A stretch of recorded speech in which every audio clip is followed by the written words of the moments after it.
Effects are supposed to enhance your track, not destroy your track. This is the statement I made in one of my last videos and a lot of you approved it. But then there was another thing that I mentioned in that video.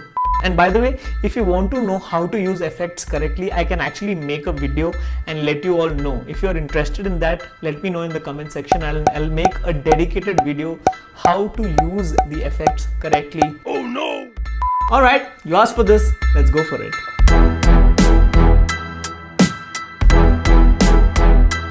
Hello there boys and girls, my name is Deep. Welcome to my YouTube channel. This is where I do a lot of DJing and tech related tutorials, tips and tricks to help you become a better DJ and to help you get better at using technology. So if you are new here, please consider subscribing.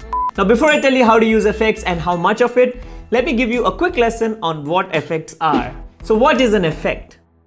In DJing, the effect is an element that alters the sound by manipulating its characteristics to create a dynamic experience within your DJ set. Think of effects like an ingredient. It adds flavor to your sound. So you add too little and it doesn't make a difference, and if you add too much, it destroys your sound. And so it's wise to know how much is required to make your sound better than it already is. Also, one thing to note is that effects can also be called as FX.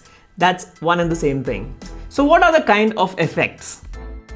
In modern DJing, the hardware and software offer a variety of built-in effects. In Pioneer products, you may see three kinds of effects. Number one is effects, also called as beat effects. Number two is color effects or CFX, which affects individual channel separately. And then third are M effects, also called as merge effects. In fact, I've already made a video about merge effects and how you can use merge effects in DDJ 400 because it was made for the FLX6 controller, but you can actually use it with any DJ controller. I've made a video about how to use them with DDJ 400. Watch that video if you're interested to learn. And so FX, CFX and MFX are just different names given to different categories of effects, but ultimately it's just the same thing. They're all just effects. And some of the most popular effects are filter, high pass and low pass, reverb, delay, echo, flanger, to name a few. You can select the effect in your DJ software and turn it on or off when you like, and then use the dry and wet knob to increase or decrease the intensity of the effect. But as I mentioned earlier, anything a DJ does to manipulate the sound can be considered as an effect. And so scratching is also an effect. Let me show you.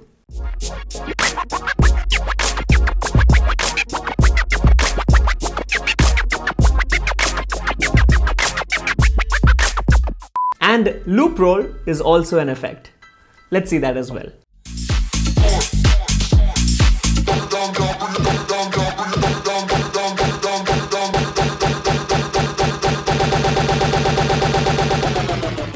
And something as simple as removing the bass frequencies while DJing can also be considered as an effect. It sounds something like a filter. Let me show you how that sounds.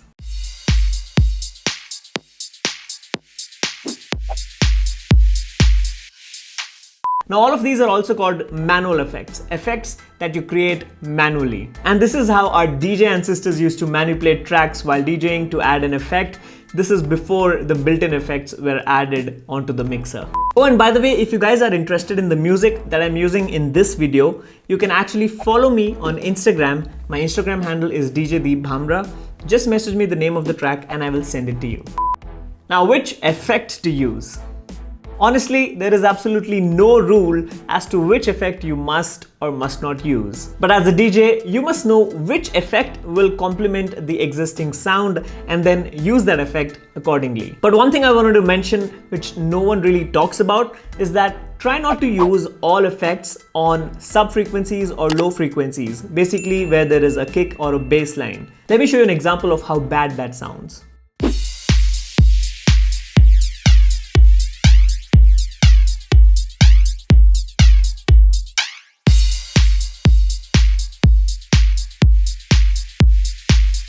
So you see, effects sound great on vocals and melodies, and that is why you will notice that a lot of pro DJs use effects only during the build-ups, so they can make the build-ups sound bigger. Let me show you some examples.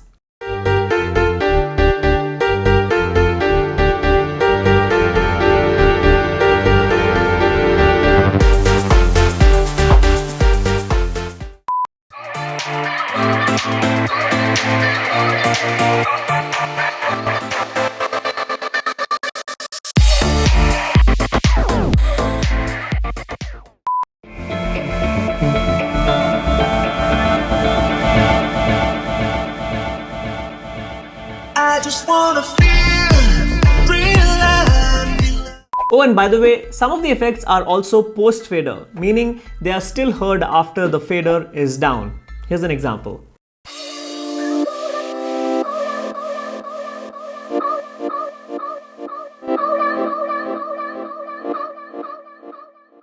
But there are a few effects that you can still use with beats and sounds with low frequencies. But only a few. Not all effects sound good with beats. Here are some examples.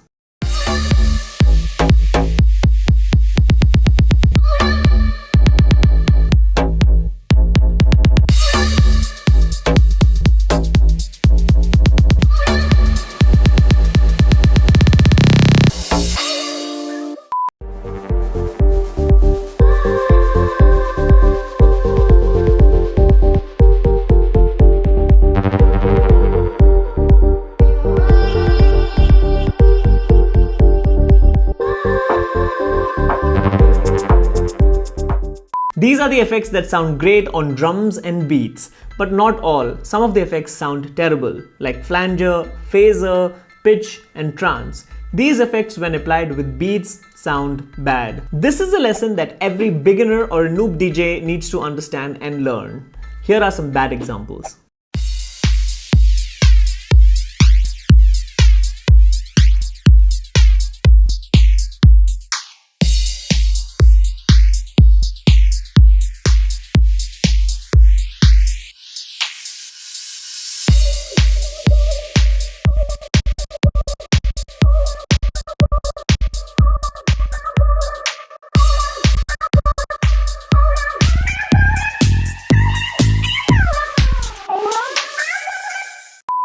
If you're a producer, you already know this, so you can back me when I say this. When producing a track, you never add effects to bass frequencies like bass lines and kicks. They are difficult to control and they just add chaos to the track and they completely ruin the mix down. So be careful when you're using effects with low frequencies.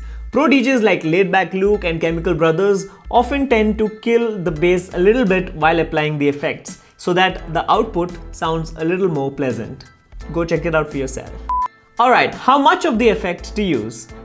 This is the big question. This is what will make or break your track, and this is what differentiates you between a pro DJ and a beginner DJ. The knowledge of how much effect to use. My simple answer to this is only so much that it adds flavor and color to your sound to enhance it and make it shine through. Not too bright that your audience get uncomfortable, and not so little that your audience can't even hear it. Just the right amount in between is the sweet spot. Here's a tip for you all. On the mixer, you will see the dry wet knob, also called as the level depth. On the extreme left, it's at 0 or minimum, and at the extreme right, it's at the max. But I would recommend that you consider the 12 o'clock position as max, only going up to 1 o'clock in some instances, instead of going all the way to the right. Going beyond this starts making your effect uncontrollable, and a lot of times it even sounds too bad for your audience, and that is what will make them uncomfortable. So use it wisely. If you're a pro DJ, you will know exactly how much is required. So practice before you use the level depth completely. And so when you're using effects, try to stay within 11 and 1, and your effect will always sound classy and pleasant to the ear. Now before I end this video, I wanted to tell you a few more important things. Every time you feel like using effects, ask yourself why, and if it is necessary to use effects at that moment. It's good to add effects to create some tension, to add energy to the flow, or if you want to add an element of surprise. If this is the case, please go ahead and start using effects. But please don't use effects because you're bored. Just don't use effects for no reason. Be mature about it. Use it like a luxury, just like your favorite perfume. Use it for special moments in your track and only a little bit of it. So there you have it. You asked for this video and this is what I had to say about this topic. Now you tell me, did you like what I had to say? Let me know in the comments below. I've also added a few links to some of my previous videos that I think you must watch. If you liked this video, I'm sure you will like those as well. Links are in the description. And now if you want me to make more videos of any such topic, please let me know in the comments below and I will pick up a topic which is the most asked and I will make a video about it soon. Well, that's it. I hope you guys enjoyed watching this video today and that you guys got to learn something new. If you guys did, please don't forget to hit that like button and share this video with your friends. And while you're at it, it will be nice if you can click on that subscribe button and click on that bell icon to get notified every time I upload a new video. That's been it. My name is Deep and I will see you guys in the next one. Happy to help.